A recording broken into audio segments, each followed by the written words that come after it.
বিস্টের এক বিশাল দল মাসাই মারা জঙ্গলের মধ্য দিয়ে যাত্রা করছে প্রায় 10 লাখেরও বেশি ওয়াইল্ড বিস্ট। তাদের গন্তব্যস্থল বহু দূরের এক শুকনো অনুর্বর মরুভূমি, যেখানে তাদের জন্য কেউ অপেক্ষা করছে। তারা তাদের জীবনের এক বেড়াজালে আটকে পড়েছে, আর বেঁচে থাকার জন্য তাদেরকে এই নিরন্তর যাত্রা চালিয়ে যেতে হবে। চলতে হবে মাইলের পর মাইল। কিন্তু আচমকা আজ তাদের পা থমকে গেছে। নিরন্তর যাত্রায় থামতে হয়েছে 10 লাখ ওয়াইল্ড বিস্টের এই বিশাল দলটিকে। কিন্তু কেন? সামনে কি এমন আছে যা এই লাখ লাখ ওয়াইল্ড বিস্টকে থমকে দিয়েছে? মুহূর্তের মধ্যে সবার মাঝে ভয়ের সৃষ্টি করে ফেলেছে। মারা নদী 20 মিটার চওড়া এক ছোট্ট নদী, কিন্তু এই বিশাল দলটি মাত্র 20 মিটার চওড়া নদী পার হতে ভয় পাচ্ছে কেন? কারণ এই নদীতে শুধু মাছ নয়, বরং বসবাস করছে পৃথিবীর সবচেয়ে ভয়ানক আর ক্ষুধার্ত কুমির। আর ওয়াইল্ড বিস্টের দলটির কাছেও এই 400 মিটার লম্বা মারা নদী পার হওয়া ছাড়া অন্য কোনো উপায় নেই। এখন তাদের সামনে গন্তব্যে পৌঁছানোর জন্য একটাই পথ খোলা আছে, আর সেটা হলো এই 10 লাখ ওয়াইল্ড বিস্টের মধ্য থেকে সবার আগে কে নদীতে নামবে, কে সবার আগে ভয়ানক এই কুমিরগুলোর সামনে পা বাড়াবে। কাউকে না কাউকে পা বাড়াতেই হবে। মারা নদী পার হওয়া ছাড়া অন্য কোনো পথ খোলা নেই। প্রথম কদম এগিয়ে যায়।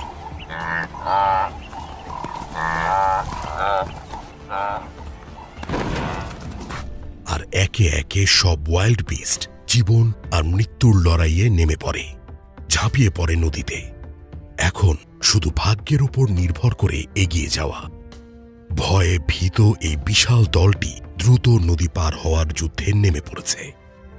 সবাই একে অপরকে পেছনে ফেলে সামনে এগিয়ে যেতে ব্যস্ত। নদীর পাড়ের পাথরে তাদের পা কেটে যায়, হাড় ভেঙে যায়। এভাবে ভাগ্যের সাথে লড়াই করে অসংখ্য ওয়াইল্ড বিস্ট নদীর অপর পারে উঠে আসতে সক্ষম হয়। আর যাদের ভাগ্য সহায় হয়নি, তারা নদীতেই কুমিরের আক্রমণের শিকার হয়। মারা নদীর একটি প্রাপ্তবয়স্ক কুমির তার চোয়াল দিয়ে প্রায় 3700 PSI শক্তি প্রয়োগ করতে সক্ষম। আর একটি ওয়াইল্ড বিস্টকে শিকার করা তাদের জন্য মোটেই কঠিন নয়।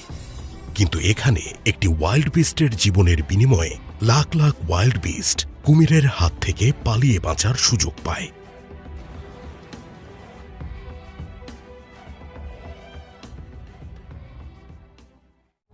মারা নদী পাড়ি দিয়ে ওয়াইল্ড বিস্টের দল আবারও তাদের যাত্রা শুরু করে। তারা তাদের যাত্রার প্রথম পর্ব তো পার করে ফেলেছে, কিন্তু তাদের আসল যাত্রা তো তখনও শুরুই হয়নি। কারণ তাদেরকে তাদের গন্তব্যস্থল সেরেনিগেটি পৌঁছানোর জন্য আরও 1500 কিলোমিটার পাড়ি দিতে হবে। আর তার জন্য তাদেরকে দিন রাত হেঁটে নিরন্তর যাত্রা চালিয়ে যেতে হবে। তাদের এই যাত্রা মোটেই সহজ নয়। কিন্তু কি আছে এই শুষ্ক অনুর্বর মরুভূমিতে? কেন এই বিশাল দলটি এই শুকনো মরুভূমিতে পৌঁছানোর জন্য এত অস্থির হয়ে আছে? চলুন জেনে নিই এমন এক অদ্ভুত সফরের গল্প, যা কয়েক লাখ বছরের পুরনো। এটি একদল জঙ্গলি পশুর গল্প, যাদের জন্মই হয়েছে নিরন্তর ছুটে চলার জন্য। সমুদ্র পাড়ি হোক বা মাইলের পর মাইল জঙ্গলের রাস্তা, তারা কখনো থেমে যেত না, বরং ছুটে চলত গন্তব্যের পথে, যা তাদেরকে তাদের টিকে থাকার লড়াইয়ে অসামান্য করে তুলেছে। আজ আমরা তাদেরই এক লম্বা সফরের গল্প জানব, যে যাত্রাপথে হাজারো বাধা বিপত্তি আর বিপদ এসেছিল। যে যাত্রার শুরুটা ছিল একটা অভিশাপ, আর শেষটা ছিল অতীব আশ্চর্য। এই সফর একদল প্রাণীর বেঁচে থাকার সফর, তাদের জীবন টিকে থাকার আর নিরন্তর ছুটে চলার সফর।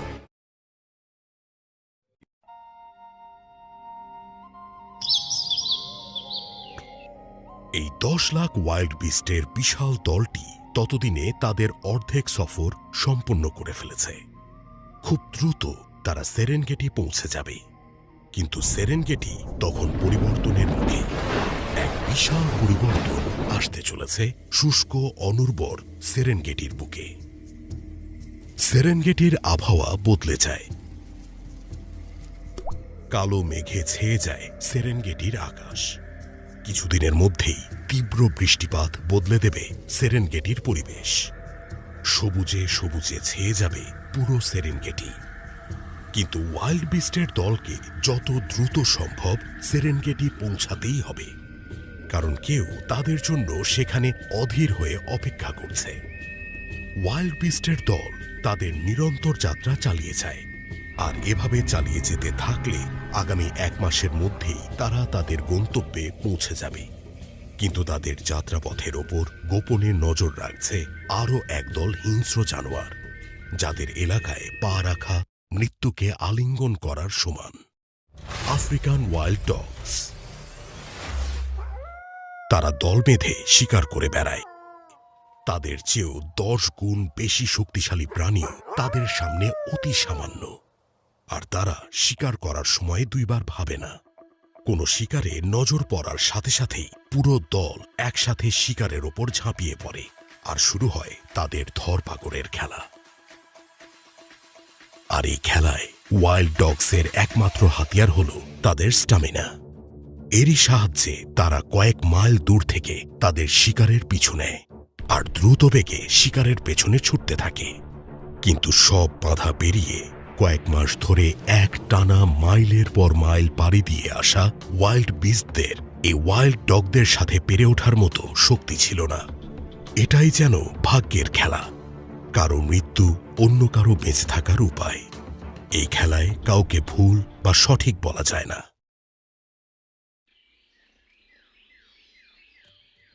এই গাছের পাতাগুলো দেখতে বেশ অদ্ভুত, কিন্তু এগুলো আসলে কোনো পাতা নয়। এগুলো হলো কয়েকশো কোটি মোনার্ক বাটারফ্লাই, যেগুলো গত 4 মাস ধরে ঘুমোচ্ছে। তাদের সংখ্যা এত বেশি হওয়ার কারণ হলো তাদের শরীরের বিষাক্ততা। এই বিষাক্ততার কারণে তারা শিকারী প্রাণীদের হাত থেকে সহজেই বেঁচে যায়। কিন্তু কিছু চালাক শিকারী তাদের বিষাক্ত অংশটি বাদ দিয়ে অন্য অংশটিতে আক্রমণ করে আর খেয়ে ফেলে। এভাবে অসংখ্য প্রজাপতির মৃত্যু হয়, আর অনেক প্রজাপতি অর্ধমৃত অবস্থায় নিচে মাটিতে পড়ে থাকে। মাটিতে পড়ে থাকা প্রজাপতিগুলো রাতের মধ্যে গাছে ফিরে যাওয়ার চেষ্টা করে। রাতের মধ্যে গাছে ফিরে যাওয়াটাই তাদের জন্য বেঁচে থাকার শেষ সুযোগ, কারণ রাতের ঠান্ডায় তারা জমে একদম বরফ হয়ে যায়। 4 মাস ঘুমানোর পর প্রকৃতির ঋতুর পরিবর্তন হয়। আকাশে সূর্য ওঠে, আর সূর্যের কিরণ গায়ে লাগতেই তারা তাদের হাইবারনেশন অর্থাৎ শীতনিদ্রা থেকে বেরিয়ে আসে। দীর্ঘ 4 মাস পর তারা আবারও ডানা মেলে উড়তে শুরু করে। কিন্তু শুধু ডানা মেলে ওড়া নয়, বরং তাদের সামনে একটা বড় মিশন থাকে। আর তার জন্য তাদেরকে 4000 কিলোমিটার পথ পাড়ি দিতে হবে। তাদেরকে এক লম্বা সফরে যেতে হবে, যে সফরের শুরু হয়েছিল তাদের পূর্বপুরুষদের থেকে। হাইবারনেশন থেকে বেরিয়ে প্রজাপতির ঝাঁক পানি পান করে তাদের তৃষ্ণা মিটিয়ে নেয়। এরপর মেক্সিকোর জঙ্গল থেকে বেরিয়ে কানাডার উদ্দেশ্যে যাত্রা শুরু করে। এই যাত্রা সম্পন্ন হতে তাদের সময় লাগবে প্রায় 5 মাস।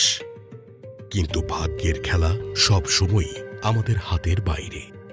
ভাগ্য আমাদের সাথে এমন খেলা খেলে যা কেউ পরিবর্তনও করতে পারে না। এই কয়েকশো কোটি মোনার্ক বাটারফ্লাইদের সাথেও এমনটাই হতে যাচ্ছে। তারা সফর তো শুরু করেছে কয়েক হাজার কিলোমিটার পথ পাড়ি দেওয়ার উদ্দেশ্যে, কিন্তু তাদের ভাগ্যের লেখাটা ভিন্ন। এই কয়েক কোটি প্রজাপতি কেবল 500 মাইল ওড়ার পরই মৃত্যুর কোলে ঢলে পড়বে। কিন্তু এটা কিভাবে সম্ভব? যদি 500 কিলোমিটার যাত্রার পরই তাদের মৃত্যু হয়, তাহলে তাদের 4000 কিলোমিটার পথের যাত্রা কি অসম্পূর্ণই থেকে যাবে, নাকি তাদের যাত্রা সম্পন্ন হবে? মোনার্ক বাটারফ্লাইয়ের এই যাত্রা শুধু তারা একা নয়, বরং তাদের পরবর্তী প্রজন্ম সম্পন্ন করে।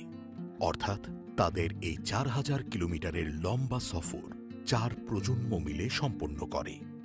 প্রতি প্রজন্মের কয়েকশো কোটি প্রজাপতি 500 কিলোমিটার করে যাওয়ার পর মৃত্যুবরণ করে, আর তাদের পরবর্তী প্রজন্ম বাকি সফর এগিয়ে নিয়ে যায়। এভাবেই চলে তাদের 4000 কিলোমিটারের দীর্ঘ যাত্রা। মেক্সিকোর জঙ্গল থেকে বেরিয়ে এসে মোনার্ক বাটারফ্লাইয়ের ঝাঁক যখন ইউএসের মাটিতে এসে পৌঁছায়, তখন তাদের শরীরের টাইম ক্লক তাদেরকে বলে দেয় যে তাদের প্রজননের সময় হয়ে এসেছে। নর ও মাদা প্রজাপতির মিলনের পর মাদা প্রজাপতি এক প্রকার বিষাক্ত গাছের শাখায় ডিম পাড়ে।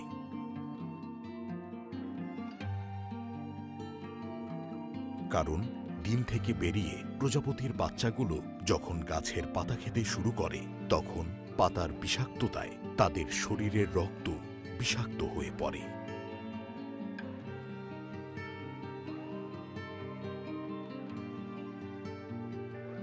আর 3 মাস পর যখন এই ক্যাটারপিলারগুলোর পাখা গজায় আর পরিপূর্ণ প্রজাপতিতে পরিণত হয়, তখন তারা আবারও তাদের পূর্বপুরুষদের অসমাপ্ত যাত্রা শুরু করে।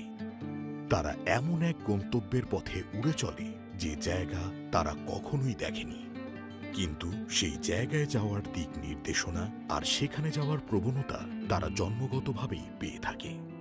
এভাবেই কয়েকশো কিলোমিটার যাওয়ার পর তারা একটি নতুন প্রজন্মের জন্ম দেবে, আর 3 প্রজন্মের পর তাদের এই যাত্রা সম্পন্ন হবে। কানাডার বুকে পৌঁছানোর পর তারা নিজেদের প্রজাপতির মধ্যে সবচেয়ে লম্বা সফরকারী প্রজাপতি হিসেবে গণ্য হয়। শুধু তাই নয়, এখানে জন্ম নেয়া চতুর্থ প্রজন্মকে সুপার মোনার্কও বলা হয়। তারা 6 সপ্তাহ নয়, বরং 9 মাস পর্যন্ত জীবিত থাকবে। আর কানাডা থেকে মেক্সিকো ফিরে যাওয়ার সফরে তারা একবারই 4000 কিলোমিটার পথ পাড়ি দিতে সক্ষম হবে। যেই পথ তাদের পূর্ববর্তী 3 প্রজন্ম মিলে পাড়ি দিয়েছে, সেই পথ এই চতুর্থ প্রজন্মের সুপার মোনার্ক একবারই সম্পন্ন করবে। আর শীতের আগেই তারা মেক্সিকো জঙ্গলে পৌঁছে হাইবারনেট প্রক্রিয়া শুরু করবে। এভাবেই প্রজন্মের পর প্রজন্ম তাদের এই সফর চলতে থাকে। মোনার্ক প্রজাপতির 4000 কিলোমিটার পথ পাড়ি দিতে 4 প্রজন্ম অপেক্ষা করতে হয়। কিন্তু এমন এক প্রাণীও রয়েছে যারা একবারই পৃথিবীর এক প্রান্ত থেকে অন্য প্রান্তে পৌঁছাতে সক্ষম হয়। পৃথিবীতে প্রায় 4000-এরও বেশি প্রজাতির পাখি রয়েছে, যারা নিজেদের আবাসস্থল ছেড়ে দূর দূরান্তের সফরে পাড়ি জমায়। তাদের এই সফরের উদ্দেশ্য খাবারের সন্ধান আর প্রজন্মের বিকাশ। তাদের মধ্যে এমন কিছু পাখি রয়েছে যারা তাদের 65,000 কিলোমিটারের যাত্রায় পুরো একটি সমুদ্র পাড়ি দিয়ে দেয়। আর তাদের এই যাত্রার একমাত্র কারণ হল উষ্ণ আবহাওয়ার অনুসন্ধান। এই যাত্রার শুরু হয় সাউথ প্যাসিফিক ওশান থেকে। যাত্রা শুরু হয় পৃথিবীর এক প্রান্ত থেকে, আর যাত্রার গন্তব্য পৃথিবীর অন্য প্রান্ত।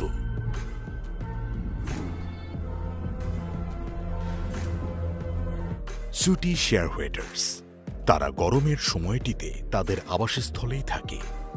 বালিতে বাসা তৈরি করে ডিম দেয়, ডিম ফুটে বাচ্চা বের হয়। এভাবেই তাদের দিন কেটে যায়। কিন্তু শীতের সময় তারা তাদের এই আবাসস্থল ছেড়ে দূরের পথে পাড়ি জমায়। এই ছোট পাখিগুলোকে দেখে বোঝার উপায় নেই যে তারা তাদের জীবনের 90% সময় সমুদ্রের উপর আকাশে উড়ে বেড়ায়। আবাসস্থল থেকে বেরিয়ে তারা পাড়ি জমায় আলাস্কার বেরিং সি এর উদ্দেশ্যে। বিগত 6 মাস ধরে এই জায়গাটি তুষারে ছেয়েছিল, কিন্তু বিশ্বের অন্যান্য জায়গায় ঠান্ডা পড়তে শুরু করতেই আলাস্কার বেরিং সি উষ্ণ আবহাওয়ার ছোঁয়া পায়। আলাস্কায় গরম শুরু হয়, আর সেই সাথে সমুদ্রের নিচে প্ল্যাঙ্কটন এবং বিভিন্ন মাছের সংখ্যাও বাড়তে শুরু করেছে।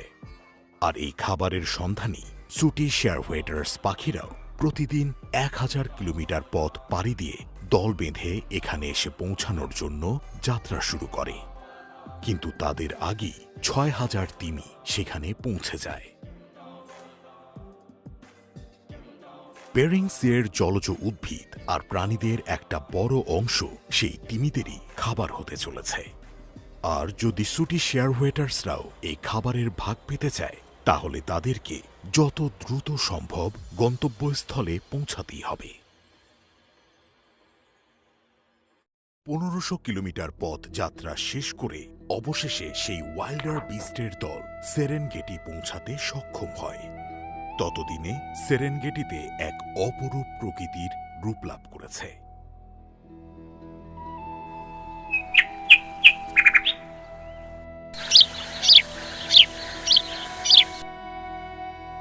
সেখানে শুধু ওয়াইল্ডার বিস্টই নয়, বরং জিরাফ, জেব্রার মতো আরও অসংখ্য প্রাণীও তাদের লম্বা সফর শেষে এই অপরূপ সেরেনগেটির বুকে এসে পৌঁছেছে।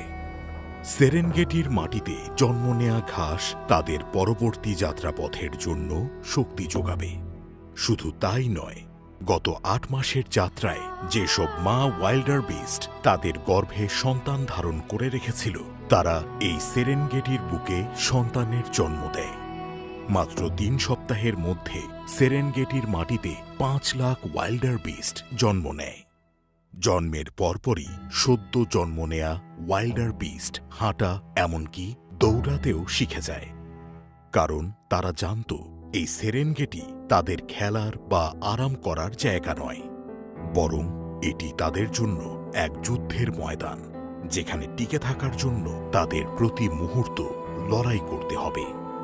কয়েক মাস ধরে অপেক্ষার পর শেষ পর্যন্ত শিকারীদের অপেক্ষার অবসান ঘটে। চিতা, সিংহ, ওয়াইল্ড ডগস সব মিলে চারপাশ থেকে ওয়াইল্ড বিস্টদের আক্রমণ শুরু করে। মায়ের সাথে থাকা ছোট বাচ্চার চেয়ে সহজ শিকার আর কি হতে পারে? নেকড়ের মতো প্রাণীরা যখন মা ওয়াইল্ডার বিস্টের কাছ থেকে তার বাচ্চাকে ছিনিয়ে নিতে যাবে, তখন মা ওয়াইল্ডার বিস্ট সহজেই সেটা প্রতিহত করতে পারে, পাল্টা আক্রমণ করতে পারে। কিন্তু চিতার হিংস্রতা, সিংহের শক্তি আর ওয়াইল্ডার ডগের চতুরতার সামনে ওয়াইল্ডার বিস্টকে হার মানতে হয়। সবকিছুর সাথে লড়াই করে ওয়াইল্ডার বিস্টের 10টির মধ্যে একটি বাচ্চা টিকে থাকতে সক্ষম হয়। সেরেনগেটি দেখতে যতটা সুন্দর, ঠিক ততটাই নির্মম। এখানে এভাবেই বেঁচে থাকার লড়াই চলে। এই ওয়াইল্ডার বিস্টের দল কিছুদিন এখানেই থাকবে। এরপর আবার যখন সেরেনগেটি আগের মতো শুষ্ক, অনুর্বর মরুভূমিতে পরিণত হতে শুরু করবে, তখন ওয়াইল্ডার বিস্টের দলও পুনরায় মাসাই মারার দিকে যাত্রা শুরু করবে। এভাবেই তাদের জীবনের চক্র চলতে থাকে।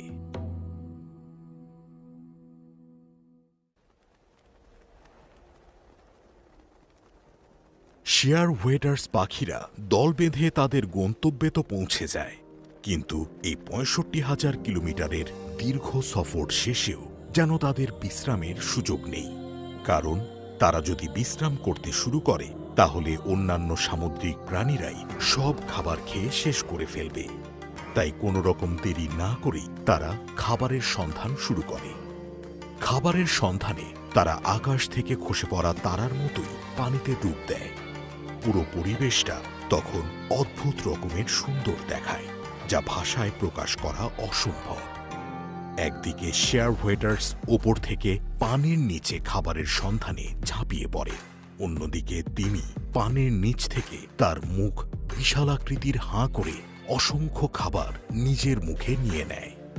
এভাবে শেয়ার ওয়েটার্স পাখির ঝাঁক আগামী 3 মাস পর্যন্ত এখানে থাকবে আর উষ্ণতা উপভোগ করবে। এরপর যখন আবার এখানে শীত শুরু হবে, তারা পুনরায় নিজেদের আবাসস্থল সাউথ প্যাসিফিক ওশানের দিকে পাড়ি জমাবে। অনেক প্রাণীরাই তাদের নিরন্তর যাত্রা, পৃথিবীর এক প্রান্ত থেকে অপর প্রান্তে ছুটে চলার এই দীর্ঘ সফরের জন্য পরিচিত। কিন্তু এমন অনেক প্রাণীও রয়েছে যেগুলো তাদের বিধ্বংসী স্বভাবের জন্য পরিচিত। তেমনি এক প্রাণী হল এই 6 পেয়ে পোকা। তারা জানে যে ফসলের মৌসুমে তারা পেট পুড়ে খেতে পাবে, আর তারা সেই অপেক্ষাতেই থাকে। কিন্তু সমস্যা হল তারা একা নয়, বরং দল বেঁধে ফসলের জমিতে হানা দিয়ে বসে। এদের বলা হয় ডেজার্ট লোকাস্ট। ফসলের সময় আসতেই তারা ঝাঁকে ঝাঁকে খাবারের সন্ধানে বেরিয়ে পড়ে, আর এই সময়টাতে তাদের খুব দ্রুত প্রজনন হয়। এত দ্রুত তাদের বৃদ্ধি ঘটে যে 1 থেকে 1000 বা 1 লাখে পরিণত হতেও তাদের খুব বেশি সময় লাগে না। সাধারণভাবে এই ছোট্ট প্রজাতির পতঙ্গগুলো একাকী থাকে, তাদের খুব একটা দেখাও যায় না।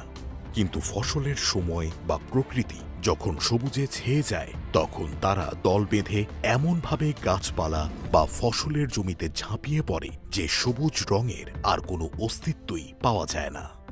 তা হোক ফসলের সবুজ পাতা বা ফসলের জমি। এই তো কেবল শুরু। শুধুমাত্র এটুকু খাওয়াতেই এদের পরিতৃপ্তি আসে না। তাদের পেটকে অন্ধকার কুয়াও বলা যায়, যা এত সহজে পূর্ণ হবার নয়। এখন তাদের পাখার প্রয়োজন। তারা যখন সাপের মতো খোলস ছেড়ে পাখায় ভর দিয়ে উড়তে শুরু করে, তখন তারা আরো বেশি বিধ্বংসী হয়ে ওঠে, যেখান থেকে তাদেরকে আটকানো অসম্ভব হয়ে পড়ে। এদের এত বড় ঝাঁক গত 70 বছরে প্রথমবার দেখা গেছে।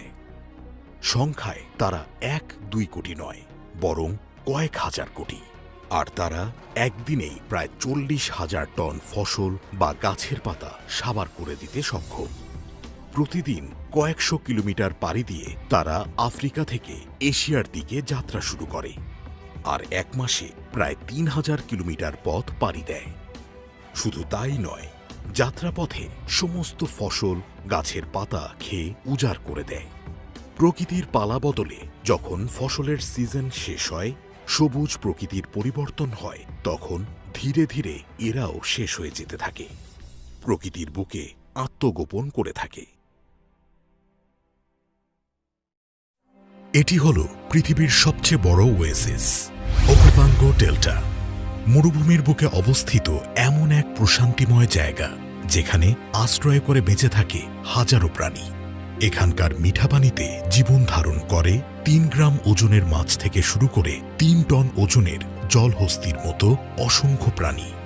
ওকাভাঙ্গো ডেল্টার হাজারো গল্প রয়েছে, আর সেসব গল্পের মধ্যে সবচেয়ে অদ্ভুত গল্প হল স্থলভাগের সবচেয়ে বড় প্রাণী হাতিদের গল্প। এটি হাতিদের একটি ছোট্ট দল, যারা কয়েকশো কিলোমিটার পথ পাড়ি দিয়ে এখানে এসে পৌঁছেছে। এই হাতির দলের একটি বিশেষ দিক হল এই ছোট্ট বাচ্চা হাতিটি, যার নাম এলি।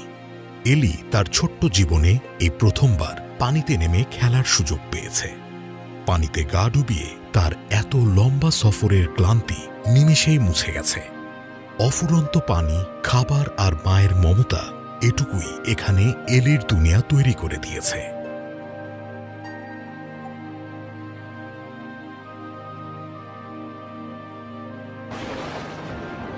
কিন্তু তার এই ছোট্ট দুনিয়ায় এমন কিছু হতে চলেছে, যার সম্মুখীন হতেই তাকে চরম মূল্য গুনতে হবে। প্রতি 2 মাস অন্তর অন্তর ওকাভাঙ্গো ডেল্টার এই প্রশান্তিময় প্রকৃতি রুক্ষ মরুভূমিতে পরিণত হয়ে যায়। দেখে বোঝাই যায় না যে এখানে একসময় সবুজ প্রশান্তিময় প্রকৃতি ছিল। শুষ্ক মৌসুম আসতেই ওকাভাঙ্গো ডেল্টা বদলে যায়। প্রাণীরা পানির সন্ধানে অন্যত্র বেরিয়ে পড়ে, আর শিকারী প্রাণীরা বেরিয়ে পড়ে শিকারের খোঁজে।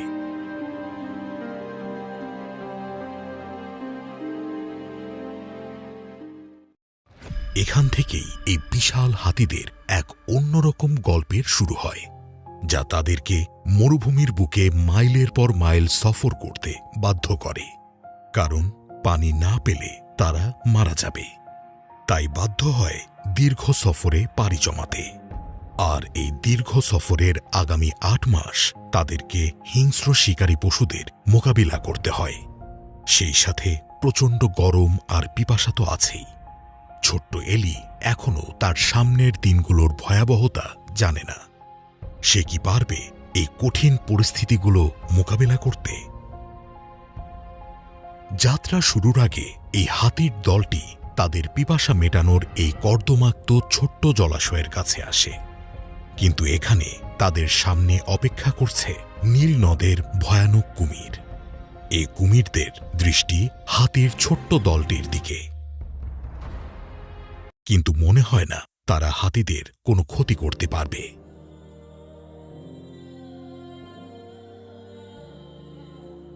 হাতিদের শুঁড়ে 40,000 পেশি থাকে, কিন্তু শুঁড়ের সাহায্যে পানি টেনে নেয়ার ও পানি পান করার কৌশল শিখতে তাদের অনেক দিন লেগে যায়। জলাশয় ছাড়ার পূর্বে তারা নিজেদের শরীর কাদায় মাখামাখি করে নেয়।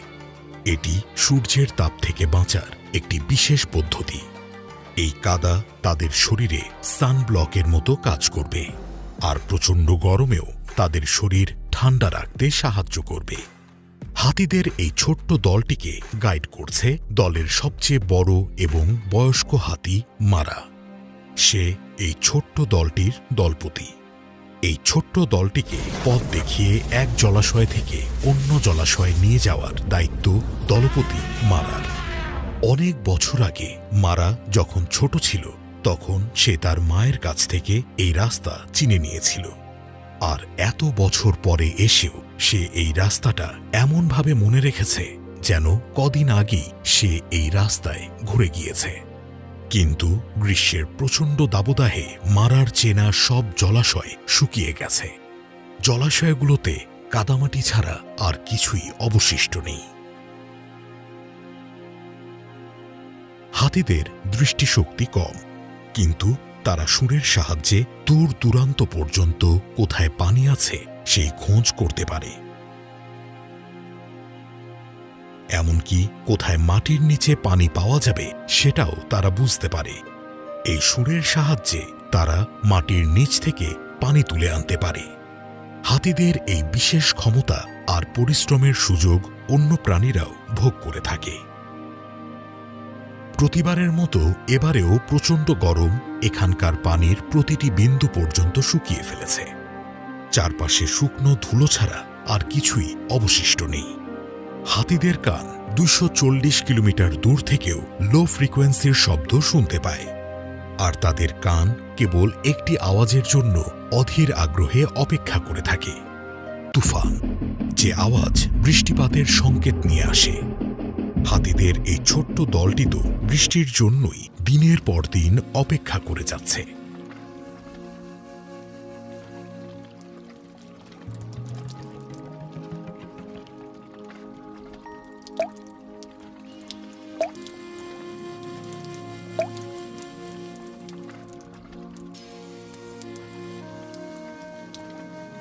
কিন্তু দুর্ভাগ্য, এই বৃষ্টি পানি নয়, দাবানল নিয়ে আসতে চলেছে।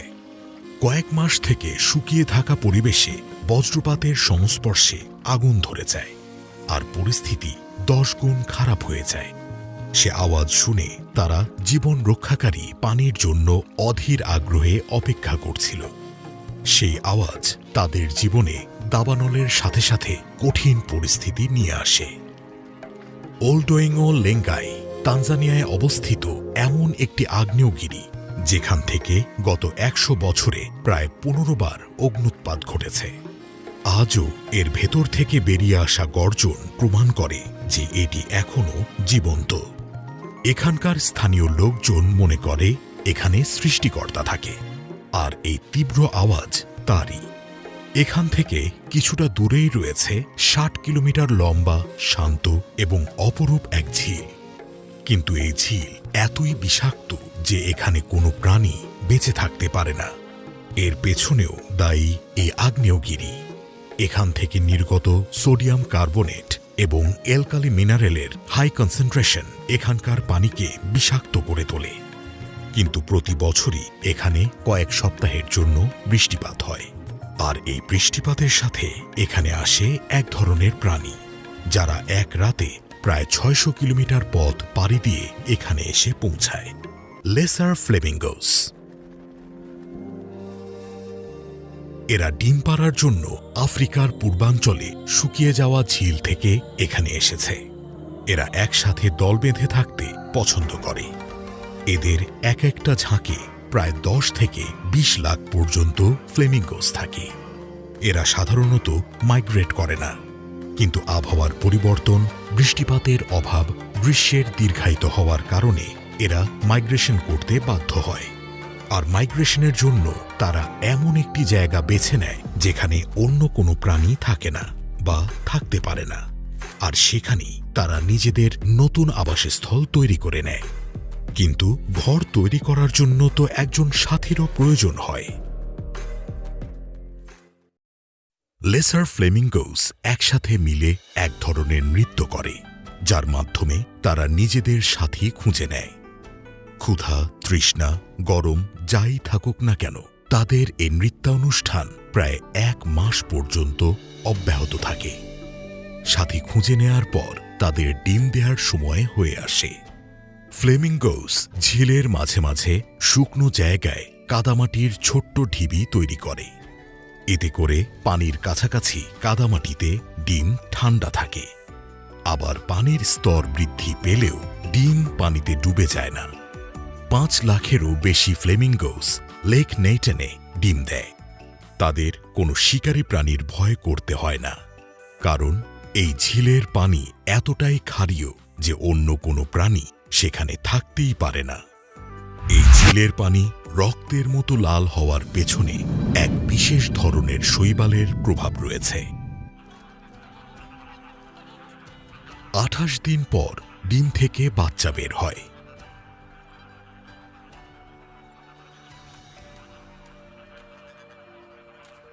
কিন্তু এই গরমের মধ্যে সদ্য ফোটা বাচ্চাদের টিকে থাকা বেশ মুশকিল হয়ে পড়ে। আর এই গরমের হাত থেকে বাঁচার জন্য তাদের একমাত্র অবলম্বন হল মায়ের ছায়া। ফ্লেমিঙ্গোস তাদের বাচ্চাদের লাল রঙের দুধ পান করায়। এই দুধ ঝিলের বিশেষ ধরনের লাল শৈবাল আর মায়ের পৌষ্টিক তন্ত্রের চর্বির সমন্বয়ে তৈরি হয়, যাকে ক্রপ মিল্কও বলা হয়ে থাকে। কিছুদিনের মধ্যেই পুরো ঝিল ছোট ছোট ফ্লেমিঙ্গোস দিয়ে পরিপূর্ণ হয়ে যায়, আর তারা দল বেঁধে পানির সন্ধানে বেরিয়ে পড়ে। কারণ তারা তাদের বাবা মায়েদের মতো এলকালি খনিজ মিশ্রিত ক্ষারীয় পানি পান করতে পারে না। কিন্তু এই বাচ্চা ফ্লেমিঙ্গোসরা ভালোভাবে হাঁটতে শেখার আগেই আকাশের মারাবল স্টর্কসদের শিকারে পরিণত হতে শুরু করে। আর যেসব বাচ্চা মারাবল স্টর্কসের শিকারের হাত থেকে বেঁচে ফেরে, তারা পানির সন্ধানে অবিরাম চলতে থাকে। যতক্ষণ না তারা পানির সন্ধান পাচ্ছে, তারা ততক্ষণ পর্যন্ত চলতে থাকে। এর জন্য তাদেরকে প্রায় 50 কিলোমিটার পর্যন্ত চলতে হয়। কিন্তু কিছু বাচ্চা ফ্লেমিঙ্গোস পানি পর্যন্ত পৌঁছাতে পারে না। ঝিলের দ্রবীভূত লবণ তাদের পায়ে লেগে শুকিয়ে যায়। এর ফলে তারা ঠিকভাবে হাঁটতেও পারে না। পায়ে লেগে থাকা অতিরিক্ত লবণ তাদের হাঁটার গতি কমিয়ে দেয়, আর তাদের শেষ পরিণতি হয় এক মর্মান্তিক মৃত্যু। এটাই প্রকৃতির নিয়ম, আর প্রকৃতির এই নিয়ম সবার জন্যই সমান। এখানে যাদের বেঁচে থাকার সক্ষমতা থাকে, কেবল তারাই বেঁচে থাকে।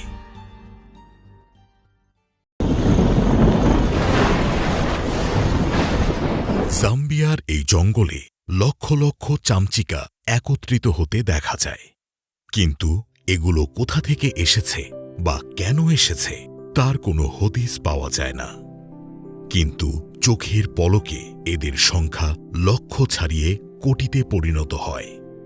এদেরকে বলা হয় স্ট্র কালার্ড ফ্রুট ব্যাট। এরা ফ্লাইং ফক্সেস নামেও পরিচিত। এগুলো আফ্রিকা থেকে প্রায় 2000 কিলোমিটার সফর করে এখানে এসে পৌঁছেছে। কিন্তু আফ্রিকার কোথা থেকে এসেছে তা কেউই জানে না। অক্টোবরের শেষের দিকে কাসানকার আকাশ চামচিকায় ভরে ওঠে, আর এমনটা বছরে কেবল 12 সপ্তাহের জন্যই দেখা যায়।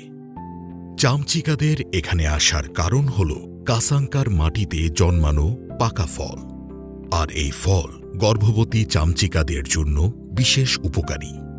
তারা এখানে আসতেই এই সমস্ত পাকা ফলের ওপর ঝাঁপিয়ে পড়ে, আর এক রাতেই প্রায় 1000 টন ফল খেয়ে ফেলে, আর 12 সপ্তাহে প্রায় 3 লাখ টন। কিন্তু এরা পঙ্গপালের মতো পুরো জঙ্গলে ধ্বংসযজ্ঞ চালিয়ে দেয় না, বরং এরা এদের খাওয়া ফলের বীজ পুরো জঙ্গলে ছড়িয়ে ছিটিয়ে ফেলে। এভাবে হাজারো নতুন চারার জন্ম হয়, আর জঙ্গলও ধ্বংসের হাত থেকে বেঁচে যায়। ক্ষুধা মেটানোর পর এবার আসে তৃষ্ণা নিবারণের পালা। এদের পানি পানের পদ্ধতিও বেশ অদ্ভুত। এরা যখনই তৃষ্ণা পায় তখন পানির কাছে উড়ে যায় আর পানিতে নিজেদের পেট ভিজিয়ে নেয়।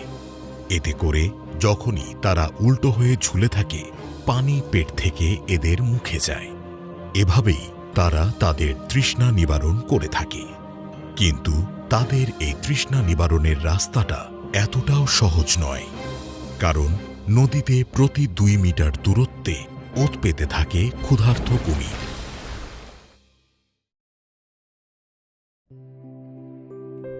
আর মাত্র কয়েক সপ্তাহ পর এই 1 কোটি চামচিকা এখান থেকে চলে যাবে, আর পুরো জঙ্গল আবারও আগের মতো ফাঁকা হয়ে যাবে।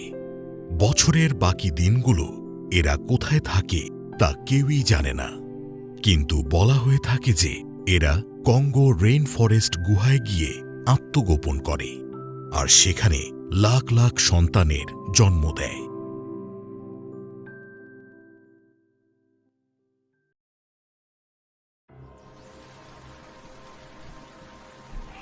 হাতিদের ছোট্ট দলটি প্রকৃতির এই দাবানল থেকে তো নিজেদের বাঁচিয়ে নেয়, কিন্তু তাদের অবস্থা আগের থেকে কয়েক গুণ বেশি খারাপ হয়ে পড়ে। কিন্তু এখানে আরও এক প্রাণী রয়েছে যারা তাদের মতোই ক্ষুধার্ত আর তৃষ্ণার্ত, আর তৃষ্ণা মেটানোর জন্য প্রয়োজন তাজা রক্ত।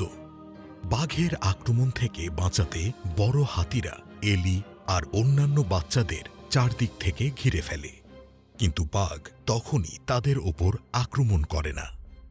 সে তো শুধু এই হাতির দলকে পর্যবেক্ষণ করে গেল। এখন তার কেবল রাত হওয়ার অপেক্ষা। রাত হতেই বাঘ এই ক্লান্ত শ্রান্ত হাতিদের মধ্যে ছুটোছুটি করে তাদেরকে বিশৃঙ্খল করার চেষ্টা করে। তার উদ্দেশ্য বড় হাতিদের ব্যস্ত রেখে এলির মতো বাচ্চা হাতিদের শিকার করা। শিকারীর দল শিকার করতে সক্ষম হয়, মা হাতি তার ছোট্ট বাচ্চাকে হারায়। হাতিদের মধ্যে সন্তানের প্রতি মায়ের ভালোবাসা অনেক গভীর হয়, কারণ একটি মাদা হাতি তার সন্তানকে 22 মাস গর্ভে ধারণ করে। তাই সন্তান হারানোর বেদনা তারা খুব সহজে ভোলে না। কিন্তু সন্তান হারানোর যন্ত্রণা তাদের যাত্রাপথে বাধা হতে পারে না। বেঁচে থাকার জন্য তাদেরকে তাদের সফর চালিয়ে যেতে হবে। মা হাতির সন্তান হারানোর যন্ত্রণায় যেন আকাশও কেঁদে ওঠে। ওকাভাঙ্গো ডেল্টার বুকে বৃষ্টি বর্ষিত হয়। 8 মাস আগে যেসব প্রাণীরা এখান থেকে চলে গিয়েছিল তারা আবারও ধীরে ধীরে ফিরে আসতে শুরু করে। ওকাভাঙ্গো ডেল্টা আবারও এক অপরূপ প্রকৃতির সাজে সেজে ওঠে।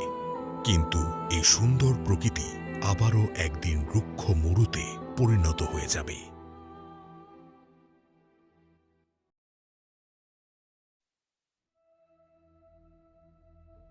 আলাস্কার বুক থেকে কয়েক লক্ষ কিলোমিটার দূরে এমন এক প্রাণী রয়েছে যা গত 3 বছর ধরে সমুদ্রে সাঁতার কেটে বেড়াচ্ছে। এখন তার নিজ বাসস্থানে ফিরে আসার সময় হয়েছে। সকি সালমন।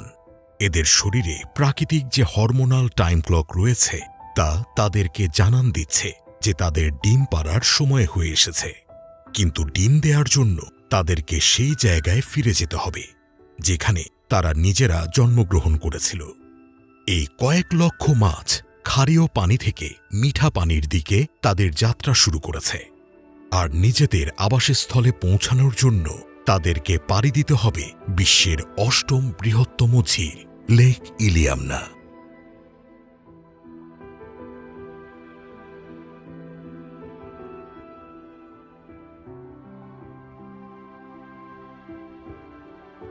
আলাস্কার কাছাকাছি পৌঁছাতেই তারা খাবার গ্রহণ করা বন্ধ করে দেয়, আর তাদের সামনে পানির উল্টো স্রোত তাদের নদীতে প্রবেশ বাধাগ্রস্ত করে। কিন্তু তারা থামার পাত্র নয়। 4 সপ্তাহের লম্বা জার্নির পর এরা এদের রং বদলাতে শুরু করে। এদের শরীরের সুরমা রং চকচকে লাল রঙে পরিণত হয়। এ থেকে বোঝা যায় যে এই মাছগুলো এখন ডিম পাড়তে প্রস্তুত। নর মাছ ওপরের দিকে মুখ তুলে সাথী নির্বাচনের লড়াইয়ে জেতার প্রয়াস করে। প্রকৃতির এই অদ্ভুতুরে খেলা এখানেই শেষ নয়। প্রশান্ত মহাসাগরে অসংখ্য নদী পতিত হয়, আর কোন মাছ কোন নদীতে জন্মেছিল তা খুঁজে বের করা বেশ কঠিন। কিন্তু তারা যে নদীতে জন্মেছিল সেই নদীর স্মেল আজও তাদের মস্তিষ্কে সক্রিয়, আর সেই স্মেল অনুসরণ করে তারা তাদের জন্মস্থল খুঁজে বের করে নেয়। কিন্তু এখানে তাদের জন্য অপেক্ষা করছে জংলি ক্ষুধার্ত ভালুক।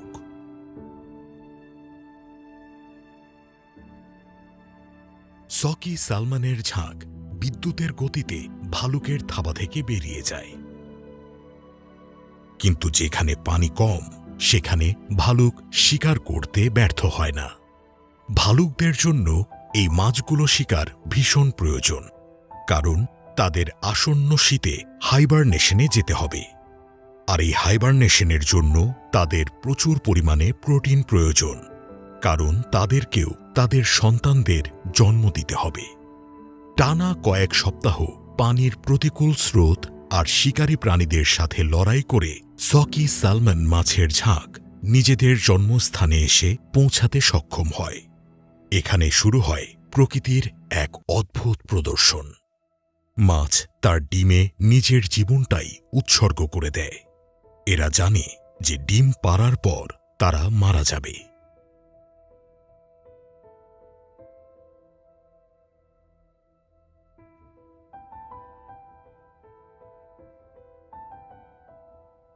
তবুও তারা এতটা পথ, এতটা সংগ্রাম করে এখানে এসে পৌঁছেছে মৃত্যুর জন্য, নাকি পরবর্তী প্রজন্মকে পৃথিবীর বুকে নিয়ে আসার জন্য?